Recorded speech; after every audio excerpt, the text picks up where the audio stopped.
অস্ট্রেলিয়ার বন্ডাই সৈকতে ভয়াবহ সন্ত্রাসী হামলায় জড়িত সাজিদ আকরাম ভারতীয় পাসপোর্ট নিয়ে ফিলিপাইনে সফর করেছিলেন। এদিকে তার ছেলে নাভিদ গিয়েছিলেন অস্ট্রেলিয়ার পাসপোর্টেই।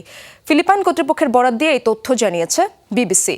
হামলায় ব্যবহৃত গাড়ি থেকে আইইডি বোমা আর আইএসের পতাকা উদ্ধার করেছে সিডনি পুলিশ। তাদের ধারণা, জঙ্গি গোষ্ঠীর মদদেই এই হামলা চালিয়েছে বাবা ছেলে। সিডনির বন্ডাই সমুদ্র সৈকতে স্মরণকালের ভয়াবহ সন্ত্রাসী হামলায় স্তব্ধ গোটা অস্ট্রেলিয়া। এরই মধ্যে হামলাকারী পাকিস্তানি বংশোদ্ভূত বাবা ছেলের পরিচয় জানা গেলেও অস্পষ্ট মোটিভ। হামলাকারী সাজিদ নাভিদের সিডনির ভাড়া বাড়িতে তল্লাশি চালিয়েছে পুলিশ।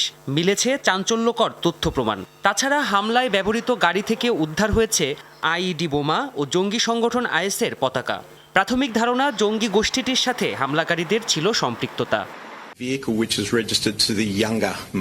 নাভিদের নামে নিবন্ধিত গাড়ি থেকে আইইডি পাওয়া গেছে। মিলেছে আইএসের দুটি পতাকাও। ধারণা করা হচ্ছে বাবা ছেলে আইএস দ্বারা অনুপ্রাণিত হয়ে চালিয়েছে এই সন্ত্রাসী হামলা। এখনো তৃতীয় কোনো ব্যক্তির সংশ্লিষ্টতা পাওয়া যায়নি। পুলিশ আরও জানায়, 1 থেকে 28 নভেম্বরের মধ্যে ফিলিপাইনে সফর করেছিলেন বাবা ছেলে। কী উদ্দেশ্যে তারা সেখানে গিয়েছিলেন তাও খতিয়ে দেখছে পুলিশ। দুই হামলাকারী ফিলিপাইন গিয়েছিলেন, সে বিষয়ে সন্দেহের কোনো অবকাশ নেই। তবে তারা কেন গিয়েছিলেন, সেই সফরের উদ্দেশ্য কি ছিল, এ ব্যাপারে তদন্ত চলমান।